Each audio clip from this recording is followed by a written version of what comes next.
मेरी आवाज को आप दबा नहीं सकते हैं। मैं भी इस बार पूरी तैयारी के साथ आया हूं, लेकिन 1.5-2 घंटे तक क्या जुल्म किया था आप लोगों ने मुझ पर।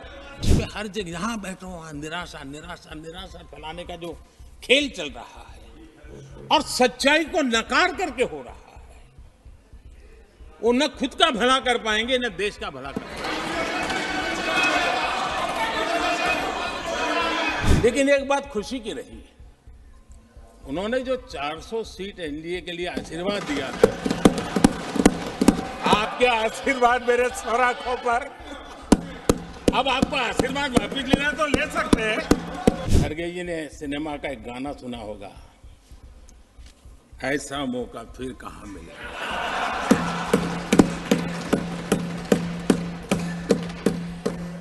जिस कांग्रेस ने देश की सेनाओं का आधुनिकीकरण होने से रोक दिया, वो आज हमें राष्ट्रीय सुरक्षा और आंतरिक सुरक्षा के लिए भाषण दे रहे हैं। कुछ लोग इसे मोदी 3.0 कहते हैं।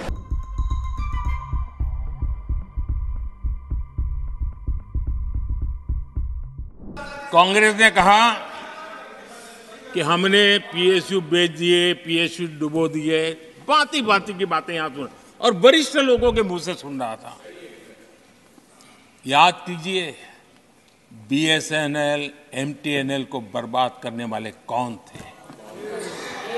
वो कौन सा कालखंड था जब बीएसएनएल, एमटीएनएल बर्बाद हो चुके? जरा याद कीजिए, एचएएल उसकी दुर्दशा क्या करके रखी थी, बर्बादी, और जाकर के गेट पर भाषण देकर के 2019 का चुनाव लड़ने का एजेंडा तय होता था एचएएल के नाम पर। जिन्होंने एचएएल को तबाह कर दिया था, वो एचएएल के गेट पर जाकर के भाषण झाड़ रहे थे। आदरणीय सभापति जी, एयर इंडिया को किसने तबाह कर दिया, किसने बर्बाद कर दिया? ये हालत कौन लाया था? कांग्रेस पार्टी और यूपीए ये 10 साल की उनकी बर्बादी से मुंह नहीं मोड़ सकते। देश भली भांति जानता है। और अब मैं हमारे कार्यकाल के जरा सफलता की बात बताना चाहता हूं। आदरणीय सभापति जी, आज जिस बीएसएनएल को आपने तबाह करके छोड़ा था ना, वो बीएसएनएल आज made in India 4G, 5G उस तरफ आगे बढ़ रहा है और दुनिया का ध्यान आकर्षित कर रहा है। आदरणीय सभापति जी, एचएएल के लिए इतने भ्रम फैलाए, आज रिकॉर्ड मैन्युफैक्चरिंग एचएएल देख रहा है, रिकॉर्ड रेवेन्यू जनरेट कर रहा है एचएएल, जिसको लेकर के इतने जो होले चलाए। और कर्नाटका में एशिया की सबसे बड़ी हेलीकॉप्टर बनाने वाली कंपनी एचएएल बन गई। कहां छोड़ा था, कहां जाके लगाया, हमने पहुंचाया। आदरणीय सभापति जी, एक कमांडो यहां नहीं है, एलआईसी को लेकर भी पता नहीं कैसे कैसे बड़े विद्वत्तापूर्ण बयान देते थे। एलआईसी का ऐसा हो गया, एलआईसी का वैसा हो गया, एलआईसी का यूं हो गया। जितनी गलत बातें एलआईसी को लिए बोलनी चाहिए बोली, और तरीका यही है, किसी को बर्बाद करने, अफवाह फैलाओ, झूठ फैलाओ, भ्रम फैलाओ। और टेक्निक वही है, गांवों में किसी का बड़ा बंगलो हो, लेने का मन करता हो, लेकिन हाथ ना लगता हो, तो फिर हवा फैला देते, ये भूतिया बंगला है, यहां जो जाता है ऐसी हवा फैला देते, कोई लेता नहीं, फिर पैदा करके लपक लेते। एलआईसी क्या चलाया। आदरणीय सभापति जी, मैं सीना तान करके सुनाना चाहता हूं, आंखें ऊंची करके सुनाना चाहता हूं, आज LIC के शेयर रिकॉर्ड स्तर पर ट्रेड हो रहे हैं।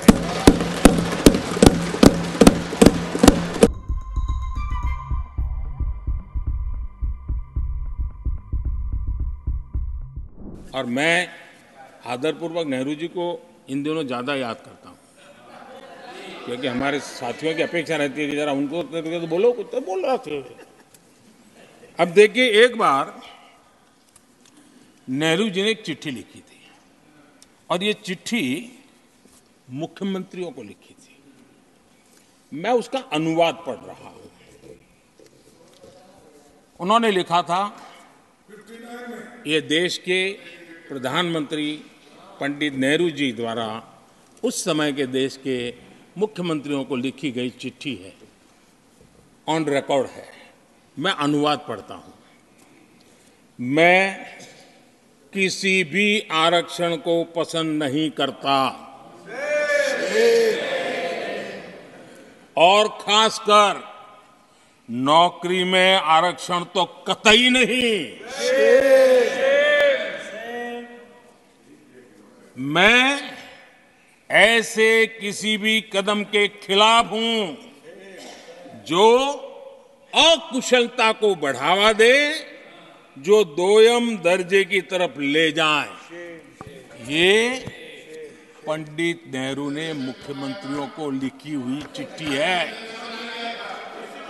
और तब जाकर के मैं कहता हूं, ये जन्मजात इसके विरोधी है। नेहरू जी कहते थे, अगर SC, ST, OBC को नौकरियों में आरक्षण मिला तो सरकारी काम का स्तर गिर जाएगा। और आज जो आंकड़े गिनाते हैं ना कि इतने यहां है, इतने यहां है, उसका मूल यहां है, क्योंकि उस समय उन्होंने रोक दिया था, रिक्रूटमेंट ही मत करो।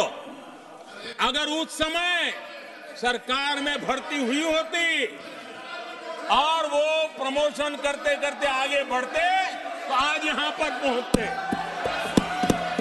सभापति जी, ये कोर्ट में पढ़ रहा हूं, आप वेरीफाई कर सकते हैं। मैं पंडित नेहरू का कोर्ट पढ़ रहा हूं।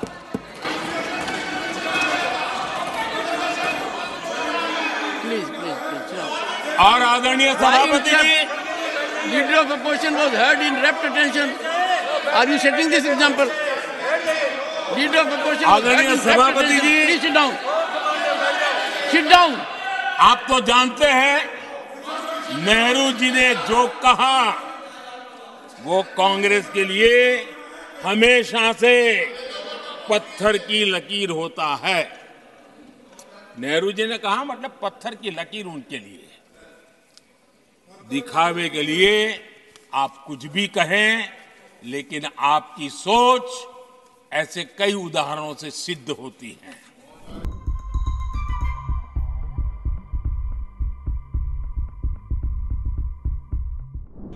आदरणीय सभापति जी, मुझे पिछले वर्ष का वो प्रसंग बराबर याद है। उस सदन में हम बैठते थे और देश के प्रधानमंत्री की आवाज को गला घोंटने का भरपूर प्रयास किया गया। हम बड़े धैर्य के साथ, बड़ी नम्रता के साथ आपके एक एक शब्द को सुनते रहे। और आज भी आप न सुनने की तैयारी के साथ आए हैं। आप न सुनने की तैयारी के साथ आए हैं, लेकिन मेरी आवाज को आप दबा नहीं सकते हैं।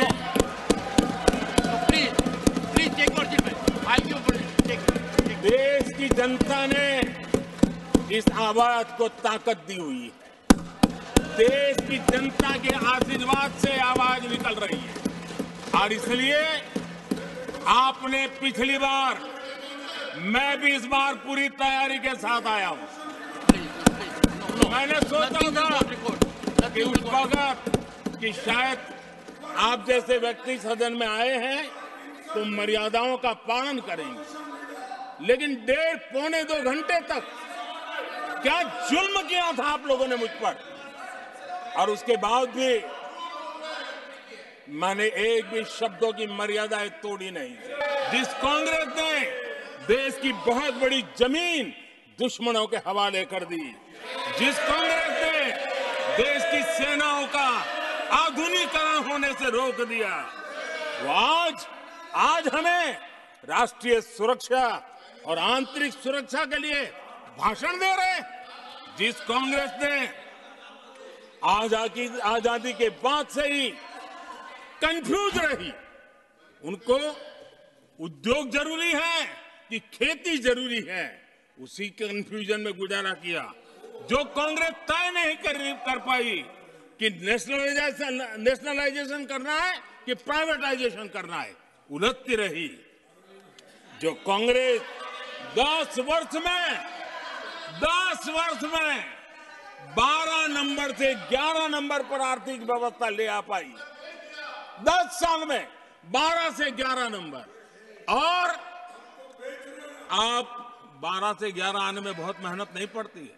जैसे जैसे आगे बढ़ते हैं तो मेहनत और बढ़ती है। हम 10 साल में 5 नंबर पे ले आए।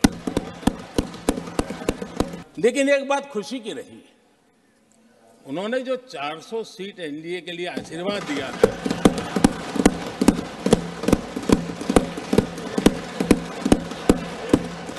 और मैं खड़गे जी के इन आशीर्वाद को, आपके आशीर्वाद मेरे सर आंखों पर, अब आपको आशीर्वाद वापिस लेना तो ले सकते हैं, क्योंकि एक खबर तो आ गए हैं।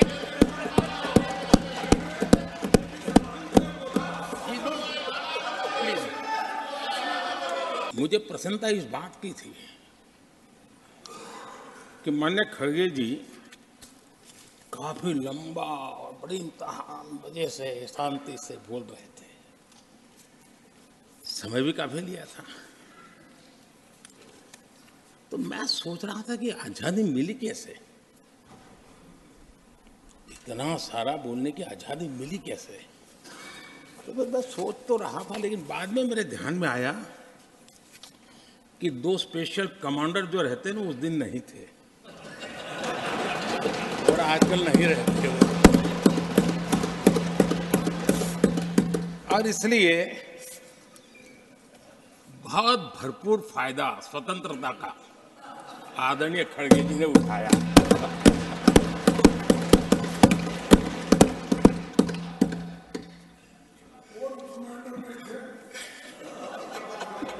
और मुझे लगता है कि उस दिन खड़गे जी ने सिनेमा का एक गाना सुना होगा, ऐसा मौका फिर कहां मिलेगा।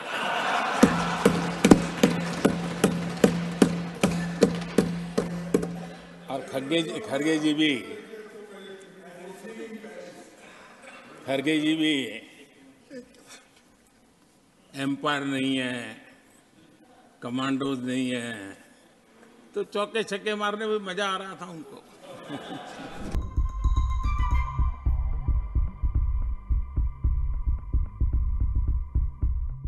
जब मैं डिजिटल इंडिया की चर्चा करता था, जब मैं फिनटेक की चर्चा करता था, तब मैं जरा आउट ऑफ बॉक्स के बातें कर रहा हूं, ऐसा लोगों को लगता था। आउटडेटेड सोच वालों के लिए सामर्थ्य का अभाव था। लेकिन मैं पूरा विश्वास से कहता हूं आदरणीय सभापति जी, आने वाले 5 वर्ष डिजिटल इकोनॉमी की दुनिया में भारत का डंका बजने वाला है। भारत एक नई शक्ति है, और डिजिटल व्यवस्थाएं भारत के सामर्थ्य को बढ़ाने वाली है। विश्व मानता है कि एआई का सबसे ज्यादा उपयोग कोई करने का सामर्थ्य किसी देश में होगा तो हिंदुस्तान में होगा।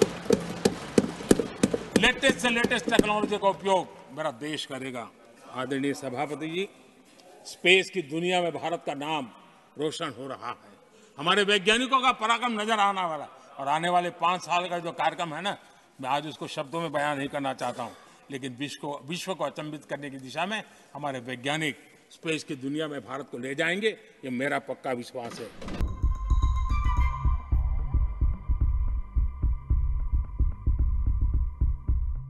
हमारी सरकार का तीसरा टर्म दूर नहीं है।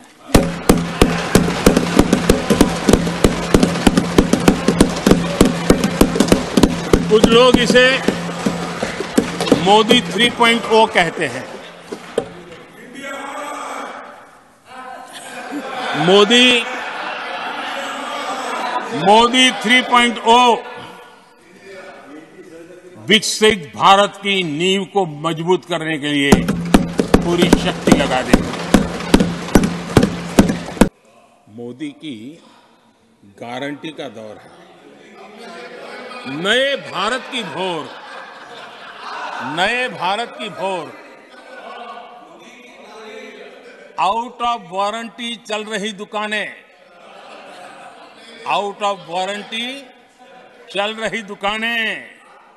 खोजे अपनी ठोर।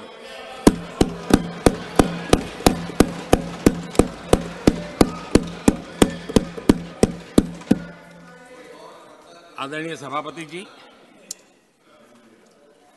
किस प्रकार से देश में निराशा फैलाने का प्रयास, मैं ये तो समझता हूं, जो लोग इतनी निराशा की गर्त में डूब चुके हैं, वैसे निराशा फैलाने का उनका सामर्थ्य भी बचा नहीं है।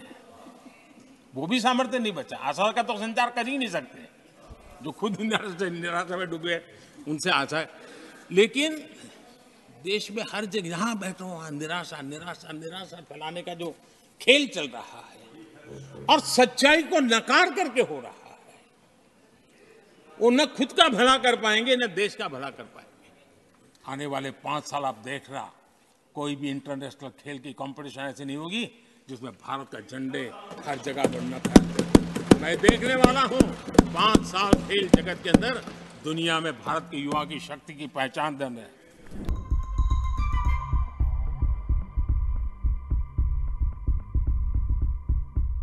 जिस कांग्रेस ने ओबीसी को पूरी तरह आरक्षण नहीं दिया, जिसने सामान्य वर्ग के गरीबों को कभी आरक्षण नहीं दिया, जिसने बाबा साहब के बजाय बाबा साहब को भारत रत्न देने योग्य नहीं माना, अपने ही परिवार को भारत रत्न देते रहे, जिस कांग्रेस ने देश की गली सड़कों चौक चौराहे पर अपने ही परिवार के नाम के पाठ जड़ दिए हैं, वो हमें उपदेश दे रहे हैं,